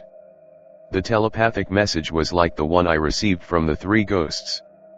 Moments after laying down, we T-boned another car on Route 13 near Blackbird. Everyone except I was seriously injured and taken to the hospital. The year I believe was 1959. While at the park I noticed about 12 flying saucers to the west of the park. To my great surprise, I had a visit the next day while at my friend's home that lived around the corner from my grandparents' home at 806 Brown. St. John's father answered the door to find two Air Force people in uniform asking to speak with me in private. My mother stood with the Air Force officer to my left and the sergeant stood in front as another man entered the room dressed in black, wearing a hat and dark sunglasses. I was asked to tell what I saw as follows. I saw bright round objects, mostly in triangular groups of three, flying in a manner not like any aircraft known. They were able to stop and turn on a dime, and when they departed to an altitude near space they took off so fast that they appeared to vanish at about a 30-degree angle into space. For the next hour the Air Force guys tried to get me to change my story, and I was growing tired of repeating myself. I then parroted back one of the officer's stories as a way to make them leave. I noticed the officer look up at the guy in black for approval, as I could see the guy in black shake his head left and right. Now I knew I had to convince the guy in black and realized that the officer was taking his orders from him. So I came up with a better idea that got the approval from the big boss in black. The man in black never said a word to me even after asking him direct questions. He then folded his notebook and left, followed by my mother and the officer. There are many other strange stories about hard to believe events, but either you believe or not will make no difference. I can think of a lot of things that I would prefer not to bump into on a dark night: a gang of vicious thugs, a dead body, an escaped mental patient who ran out of antipsychotic meds. The list goes on, but there's one thing in particular that fills me with more dread than all the rest. It's a strange and enigmatic entity that just a handful of folks have claimed to have encountered, a terrifying being that has shown up in many places and who is known by many names, but needs only one: the Grinning Man. So why does this thing freak me out so much? Honestly, I'm not really sure. Aside from a few unsubstantiated rumors involving this entity chasing or brutally beating people, there are no official accounts of it attacking anyone. It's just sort of, well, creepy, like seriously creepy. Before we delve any deeper, let me describe this not-so-gentle giant for you. Eyewitnesses claim that the Grinning Man is a looming figure who stands well over 6 feet tall. His head is said to be devoid of any hair and his dark, beady eyes are nestled unnaturally far apart in his domed skull. Some observers are so perturbed that they are later unable to recall whether he even had a nose or ears, but as disturbing as that may be, far and away his most disconcerting characteristic is the wide, hideous, shark-like grin that is perpetually plastered across his face. Renowned paranormal investigator and Mothman prophecies author, John Keel, is considered to be the first researcher to mention the creature, or, more likely than not, creatures, that have collectively come to be known as the Grinning Man. In his seminal tome on unnatural entities, The Complete Guide to Mysterious Beings, Keel discusses what is believed to be the first modern run-in with this peculiar entity. The encounter occurred in Elizabeth, New Jersey, At approximately 9:45 p.m. on the night of October 11, 1966. Two boys Martin Mouse Manov and James Jimmy Yanchitis were walking home along New Jersey and 4th Street when they turned onto a road that ran adjacent to the elevated New Jersey Turnpike. There was a treacherously steep 30-foot slant running from the hectic turnpike above them all the way down to the tall wire fence that ran parallel to the route that Manov and Yanchitis were walking. The decline on the other side of the fence was so steep that the boys had never even seen anyone attempt to scale it, nor had they ever seen anyone on the opposite side of the rusted fence, but this night would prove to be an exception to the rule. Both Manov and Yanchitis were nervous as they slipped in and out of the pools of light cast by the street lamps above, as they had heard that a neighborhood woman had been chased by a tall, green man earlier that evening in the same area. Little could the boys predict when they stopped to catch their breath a few moments later that their date with the unknown would be about to begin. It was Yanchitis who first noticed the ominous humanoid figure standing in the thick scrub brush behind Manov on the opposite side of the fence. He appeared to be ignoring the boys and staring at a house across the road. Yanchitis would later describe the smirking brute for both the police and Keel. "He was strangest guy we've ever seen. He was standing behind that fence. I don't know how he got there. He was the biggest man I ever saw." The anxious Yanchitis wasted no time in alerting his unwary pal about the scary silhouette that was stationed behind him. Manov slowly turned and saw a huge figure clad in a green, one-piece suit that seemed to be reflecting the street light above. Manov's account is in his report to the police. "Jimmy nudged me and said, 'Who's that guy standing behind you?' I looked around and there he was, behind that fence. Just standing there. He pivoted around and looked right at us, then he grinned a big old grin." The two young men, evidently wise beyond their years, listened to their fight or flight instinct and wasted no time in exiting the scene before the eerie emerald apparition could scale the fence and take pursuit. Just 3 days after their unusual encounter, Keel arrived at the scene with UFO investigator James Mosley and, oddly enough, famed actor and paranormal enthusiast, Chuck McCann. The boys were interviewed individually in the home of one George Smythe and, according to Keel, gave identical accounts of the event. Keel described what Yanchitis and Manov had told him. Mosley and McCann, "The man was over 6 feet tall," they agreed, "and was dressed in a sparkling green coverall costume that shimmered and seemed to reflect the street lights. There was a wide black belt around his waist. He had a very dark complexion, and little round eyes, real beady, set far apart. They could not remember seeing any hair, ears, or nose on this figure." McCann was a solidly built actor who stood 6'2", and both boys insisted that the grinning man was not only taller than the TV star, but much broader as well. This would make him an imposing figure indeed. Keel and his fellow investigators went to the site of the encounter, wondering whether or not the menacing man behind the fence might actually have been a stranded motorist. Upon inspection of the scene, however, Keel and his crew concluded that the incline was not only too sharp to easily traverse, especially at night, but that any sane person with car trouble stuck behind a high fence would have called out for help rather than leer maniacally. It wasn't long before the boys' bizarre tale spread throughout the neighborhood and folks began to speculate that the so-called grinning man might be associated with a UFO sighting that had occurred at exactly the same time just 40 miles north of Elizabeth, near a DuPont explosives factory outside of Pompton Lakes. The initial eyewitnesses to this event were a police officer and his wife. The officer and his spouse watched in amazement as the object, which they described as resembling a blazing white light as big as a car, nearly hit an almost 600-foot tall television tower, before vanishing over nearby hills at a leisurely pace. As if they weren't credible enough witnesses, on the opposite side of the hills 2 additional police officers would also catch more than a glimpse of this incredible airborne anomaly. The officers in question were Patrolman Edward Wester and Sergeant Benjamin Thompson of the Wanacue Reservoir Police. The pair watched as the luminous UFO soared over the reservoir at a low altitude.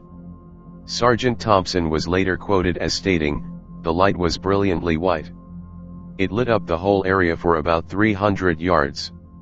In fact, It blinded me when I got out of the patrol car to look at it, and I couldn't see for about 20 minutes afterwards. It would be due to this possibly coincidental incident that the Grinning Man phenomenon would become forever associated with UFOs and extraterrestrial entities. While this might be the first incident that helped solidify this creature's connection to the realm of ufology, it would not be the last. The second series of incidents that Keel credits as being part of the Grinning Man phenomenon also occurred in 1966. This time during the infamous Mothman's reign of terror in Point Pleasant, West Virginia. While the Grinning Man often gets lost in furor surrounding this infamous winged beast, for researchers who have studied this astounding series of events, one figure looms almost as tall as the Mothman itself. That figure is the Grinning Man, who called himself Indrid Cold. On November 2, 1966, less than a month after Mawnan and Yanchitis had their disturbing encounter, sewing machine salesman Woodrow Durenberger was driving home on the hilly Interstate 77 after a long day of work when a bizarre vehicle dropped down from the dark sky and landed in T Road in front of him with a tremendous crashing sound. The vehicle was unlike anything that Durenberger had ever seen before. He described it as looking like an old-fashioned kerosene lamp chimney, flaring at both ends, narrowing down to a small neck and then enlarging in a great bulge in the center. The startled Durenberger slammed on the brakes of his old panel truck and screeched to a halt. That's when things started to get really weird. A hatch slid open on the side of the mystery vehicle before him and a tall, dark-skinned man climbed out. The salesman later described him as having slightly elongated eyes, but his most notable attribute was the wide, creepy grin, which Durenberger claimed he could see glinting in his truck's headlights. In fact, one of the few disparities between the frightening Grinning Man described by Mawnan and Yanchitis and the one seen by Durenberger is that the latter described the humanoid's clothes as blue instead of green, but much like the New Jersey Grinning Man, his clothes were reflective and made of a material that the appliance salesman noted was quite shiny and had a glistening effect. Durenberger then claimed that this Grinning Man telepathically communicated with him, asking him a series of odd questions. Following this abnormal interlude, the entity simply stated that, "My name is Cold. I will be visiting you again." Cold then returned to his unusual vehicle, which as incomprehensibly as it arrived launched from the interstate and soared up into the sky. Following this wild encounter, both Durenberger and several other Point Pleasant residents would claim to have additional run-ins with the infamous Indrid Cold. Eventually Durenberger would reveal that Cold informed him that he was an alien from the planet Lanulos, which was nestled in the galaxy of Ganymedes. He would further claim that Cold had taken him to his home planet where he saw people wearing colorful shorts and all the words on the signs appeared to be in a squiggly, Oriental-like writing. Cold was soon followed by two other Grinning Men named Demo Hassan and Carl Ardo. Durenberger's wife even met them and believed that their agenda was an evil one. Sadly, it wasn't long after these events that his wife divorced him. Durenberger would go on to co-author a book about his experiences titled, Visitors from Lanulos with Harold W. Hubbard. Another even more unnerving encounter with what Keel speculated might be a Grinning Man also occurred in Point Pleasant during that same period. The terrifying event transpired at the rural home of the Lilly family. The Lillys were dealing with frightening poltergeist-like activity as well as seeing peculiar lights in the skies above their home on a nightly basis. According to Mrs. Lilly, "We've seen all kinds of strange things, blue lights, green ones, red ones, things that change color. Some have been so low that we thought we could see diamond-shaped windows in them. And none of them make any noise at all." The incident involving the Grinning Man, however, did not happen to the entire family, but focused on the Lilly's daughter, Linda. The young lady confided in Keel, who was at the scene, chronicling the entire Mothman uproar, that she had woken up one night to see a hulking figure leering down at her while she was in bed. In Linda's own words, "It was a man, a big man. Very broad. I couldn't see his face very well, but I could see that he was grinning at me. He walked around the bed and stood right over me. I screamed again and hid under the covers. When I looked again, he was gone." Linda then ran into her mother's room shrieking hysterically, "There is a man in my room. There is." She refused to sleep alone for months following the encounter. Whether the figure looming above Linda on that fateful eve was Indrid Cold, another grinning man, a ghostly phantasm, or just a figment of her imagination is hard to say, but it's difficult not to speculate that much like in the Elizabeth, New Jersey incident, the strange light soaring above the Illy home might have something to do with the appearance of this seemingly sinister, smiling fiend.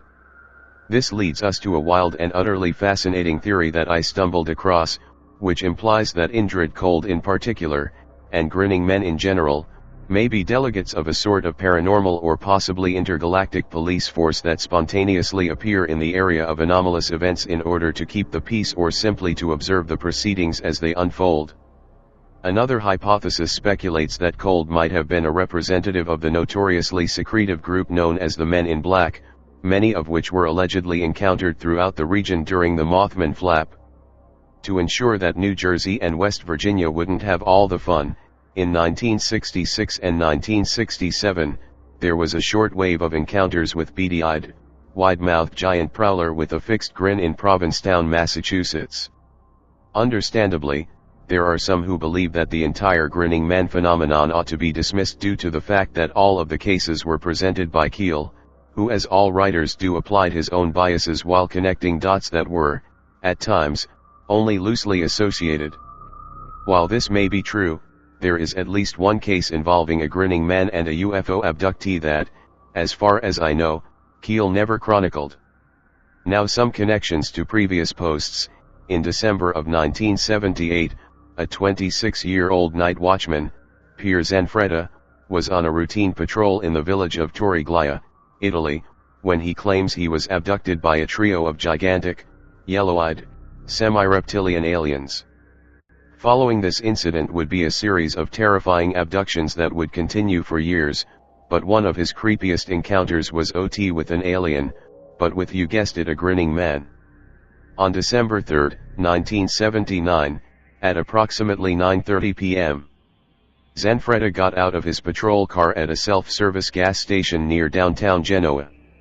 He claimed that he heard someone calling out to him from the shadows outside the station. Zanfreda described entity that was speaking to him as a tall, humanoid figure with a bald, egg-shaped head, who was dressed in a checkered suit that included a chest plate made of steel. He was also grinning from ear to ear. Like Cold before him, this lanky creature spoke to the security guard without moving his lips and ordered him to drive his vehicle into a small cloud that was hovering just above the ground nearby. Zanfreda swore that the sound of the grinning man's voice physically compelled him to obey the request. The young guard did as he was instructed and claimed that he and his patrol car were levitated within the cloud and deposited onto a colossal spacecraft. This ship, according to the watchman, was filled not only with the reptilian aliens that had been abducting him, but large, transparent cylinders filled with a weird blue liquid. One of the cylinders was said to have contained a frog-shaped body, which the aliens explained was an enemy of ours from another planet. Strange stuff indeed. Almost at the end here with this one. In the years since 1978, there have only been a few sporadic and unconfirmed reports of the grinning man and his ilk.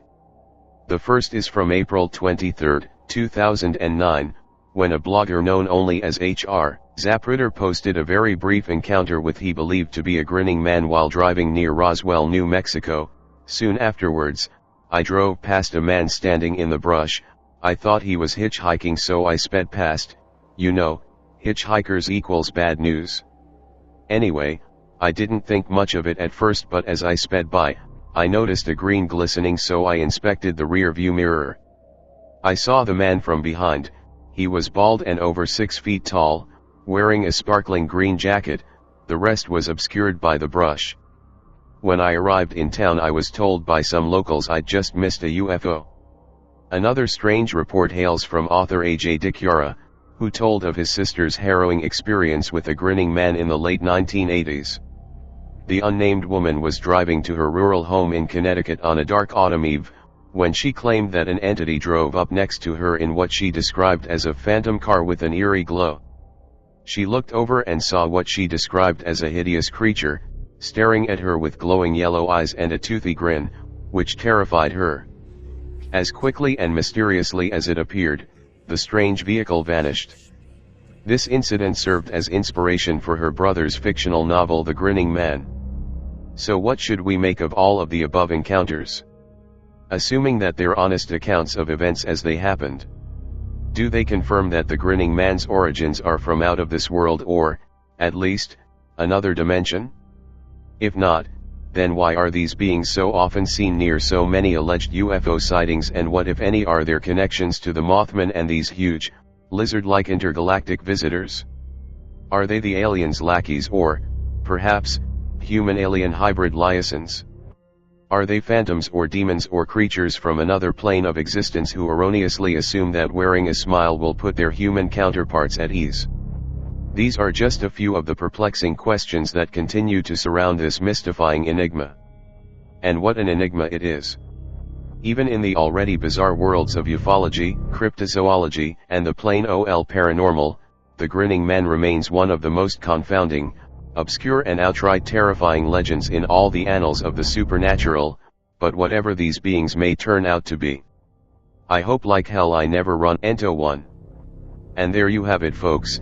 Any more info than all I have posted thus far, I don't think I have, in regards to the Mothman, Indrid cold, Grinning Man, etc. Of course, that doesn't mean there aren't other strange beings/entities out there. Also, this thread is good because others have contributed as well. I didn't do it all by myself. In any case, here is something amusing to be read with a big grain of salt. Legends and tales of pig people have been around for centuries. Most of the older stories come from the United Kingdom, but America has had its share. One of these stories revolves around the alleged Pigman of Northfield, Vermont. It's a local yarn that has been repeated since the early 1950s, but interesting nonetheless. I've included someone's personal account that made the rounds on the internet a few years ago. My family lived in Vermont for a number of years, in a small town called Northfield, south of Montpelier. There's a local legend in Northfield, of a thing known as the Pigman. The story has multiple versions, as most do, but there are some parts that are always the same. Back in 1951, the night before Halloween, this 17-year-old kid named Sam Harris went out on his own with a basket of eggs to cause some mischief. Nobody knows exactly what happened to him, just that he never came home and was never found. Years later, some high school kids were out drinking behind the school one night during a dance when this thing came walking out of the woods on two human legs. It was naked, covered in white hair, and was wearing a hollowed-out pig's head like some grotesque mask. Naturally, the kids tore out of there and went and told people. Word spread, and some farmer admitted he'd seen a figure matching that description digging through his garbage one night. Some pigs had also gone missing recently. More sightings were made of the Pigman, as it became known, but many times the claims were just kids wanting to get attention. Now, whether this thing is Sam Harris or this thing ate Sam Harris, nobody in town knows for sure.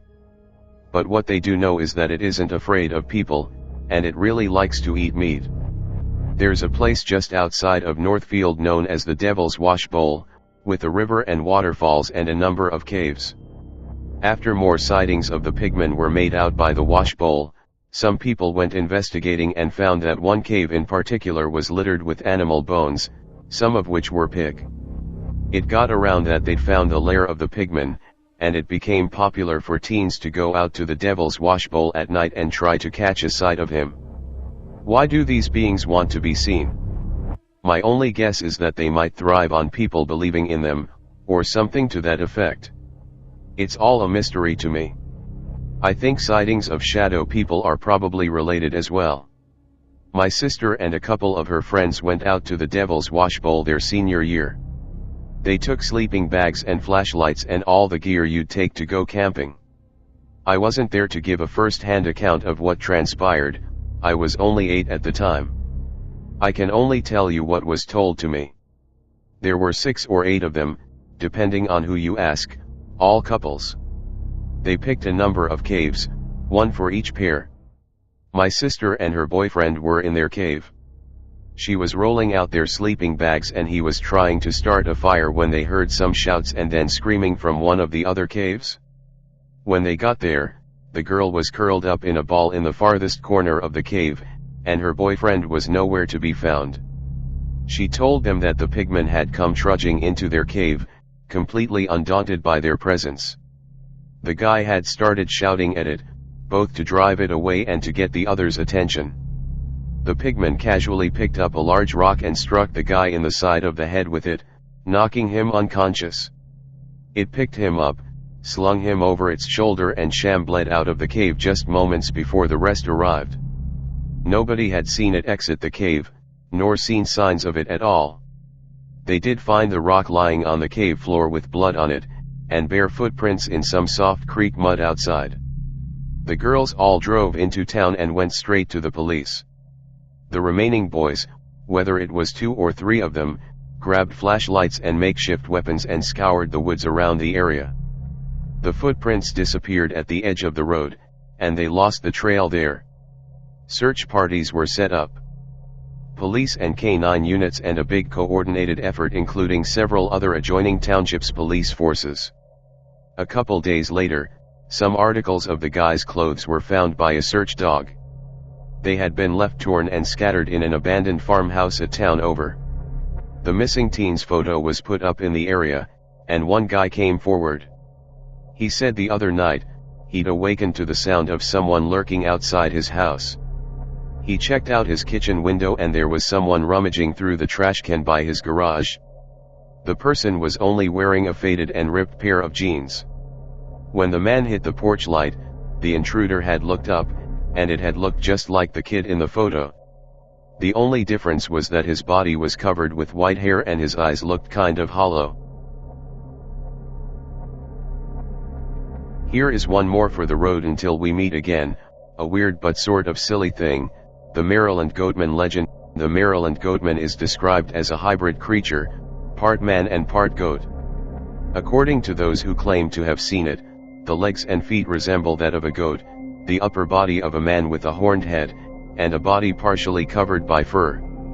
A height is generally described at 7 to 8 feet and a weight at 300 to 350 pounds.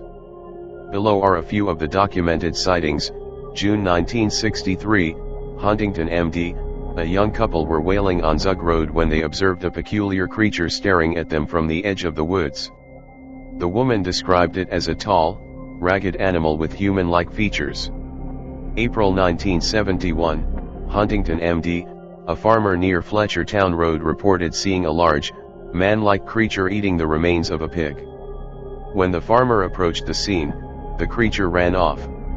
September 1976, Woodmore, MD, a landscaper at the Woodmore Country Club finds unidentified remains on the golf course, near Lotsford Road. While attempting to dispose of them, he hears a low growl. As he looks up, and observes a large, unknown animal. And if you notice, not a whole lot of people, with the exception of the Silver Bridge collapse, are ever harmed or outright killed, and if they are killed, well, we never find out because they end up listed as missing. I think if they were to kill people, the overall negative outcome would force these things back into hiding, but I could be wrong.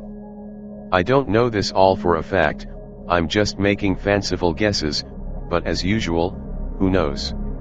Onward with the Goatman. October 1985, Glendale, MD, police respond to a report of teenagers making noise at the old Glendale Hospital site.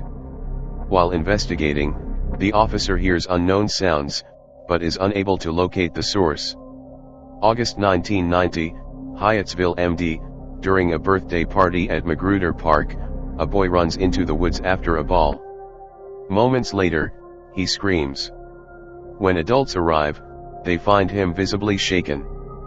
The boy tells his mother, "It was the dark thing with the red eyes who stands in the corner of my room at night."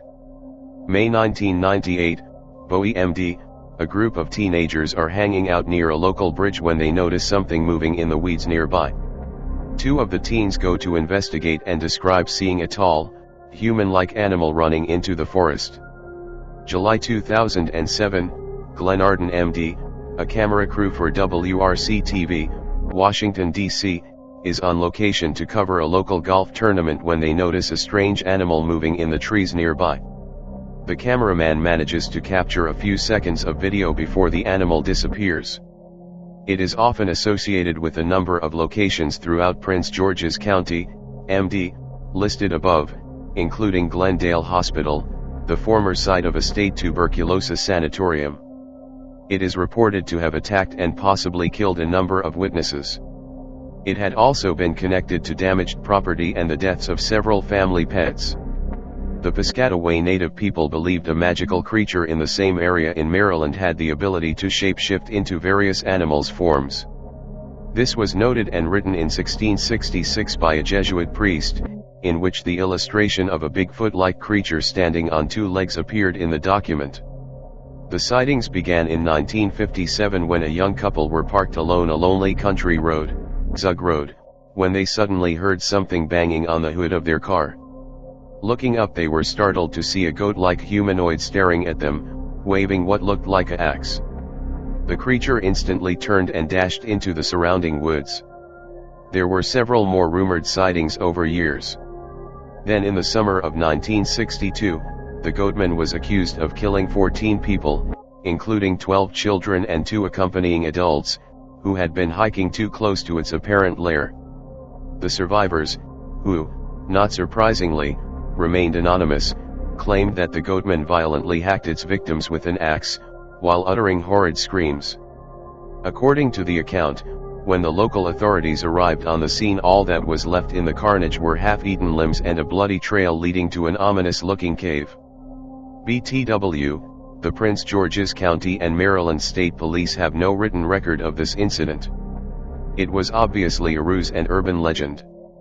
Then in 1970 a woman heard her pet dog barking wildly outside. Peering through a window, she saw the shadowy figure of the creature moving about where the dog was tied up. Being too afraid to go outside in the dark, she decided to remain in the house. The next morning she discovered that the dog had been decapitated. In the November 10, 1971 edition of the Prince George's County News, the headline on the front page declared, "Residents fear goatman lives, dog found decapitated in Old Bowie," with a photo of the remains of the mutilated pet.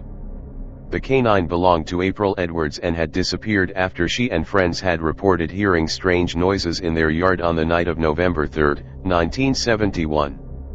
When they went to investigate, they saw a large creature moving in the dark. The article also stated that reports of an animal-like creature that walks on its hind legs had been seen by other residents in the area. The Prince George's County News coverage of the goatman ended with one last front-page story on November 24, 1971. It focused on Mrs. Evelyn Johnson, who lived on Fletchertown Road, and mentioned the trouble and harassment she and other neighbors received from goatman hunters. This included an incident where the road was blocked off by 2 cars and 1 truckload of people who claimed they had the creature trapped.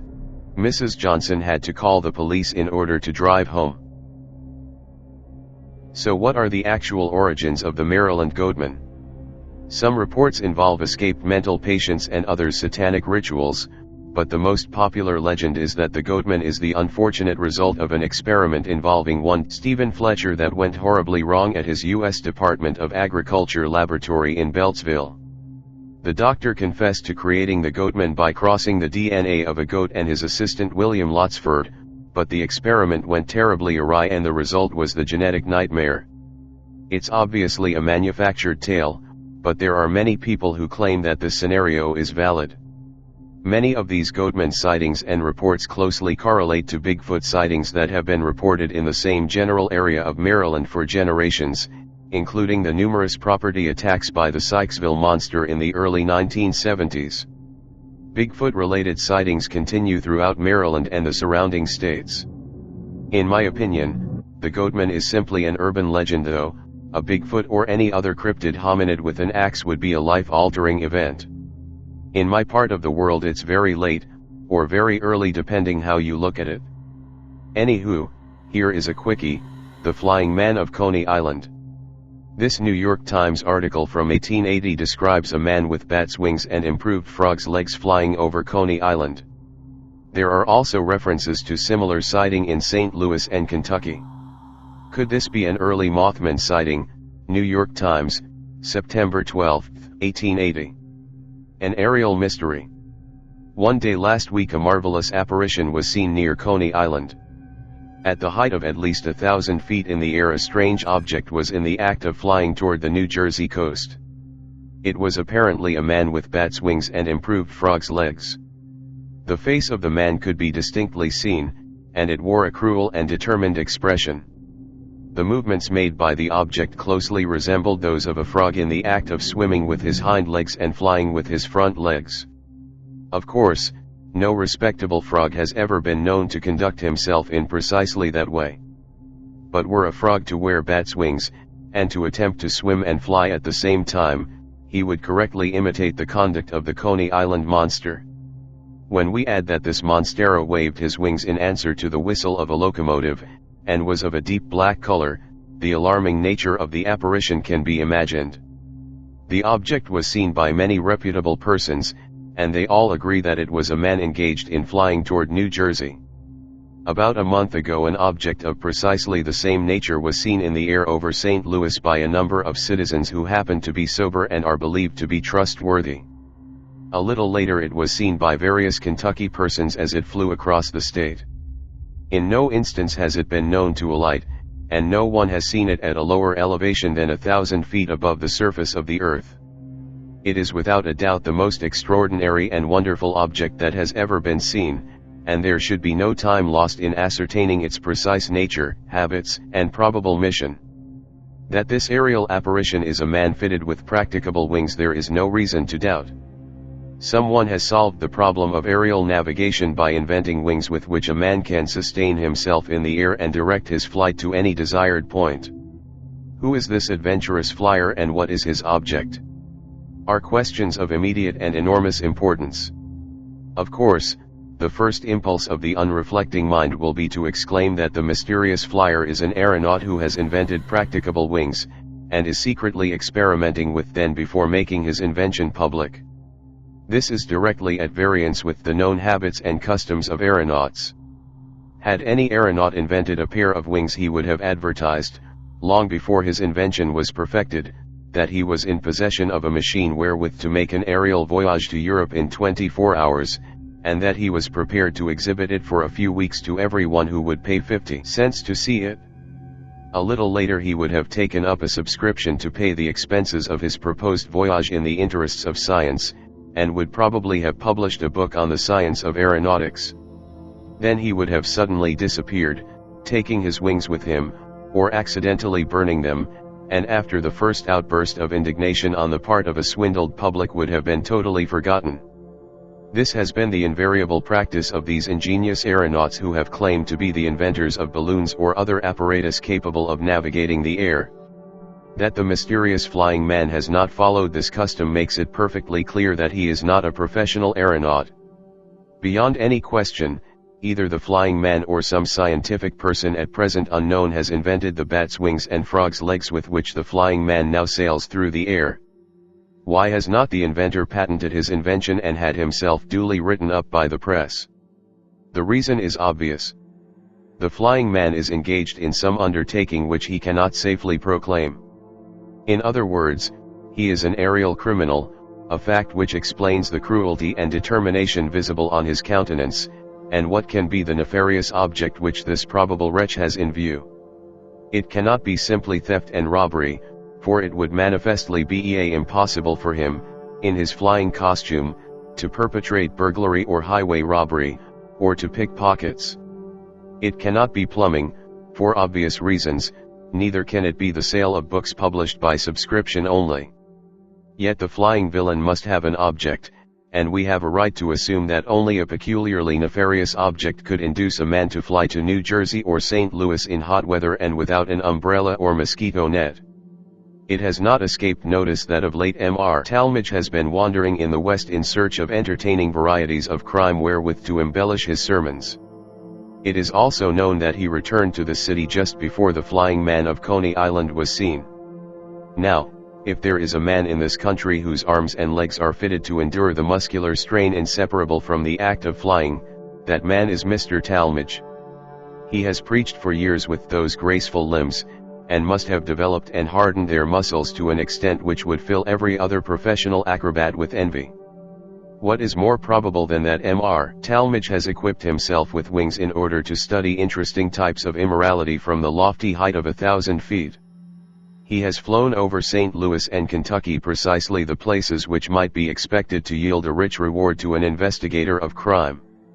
And he is now flying to and fro over Coney Island, preparatory to preaching a scathing sermon on the wickedness and indecentities of our bathing resorts. Here we have a natural and probable explanation of the flying man, and it is earnestly to be hoped that no one, with mistaken zeal for field sports, will attempt to shoot the preacher on the wing with a shotgun. There is not a shotgun in existence which will do any good at a distance of 1,000 feet. Was it just a man in a suit, capable of flight? In 1880,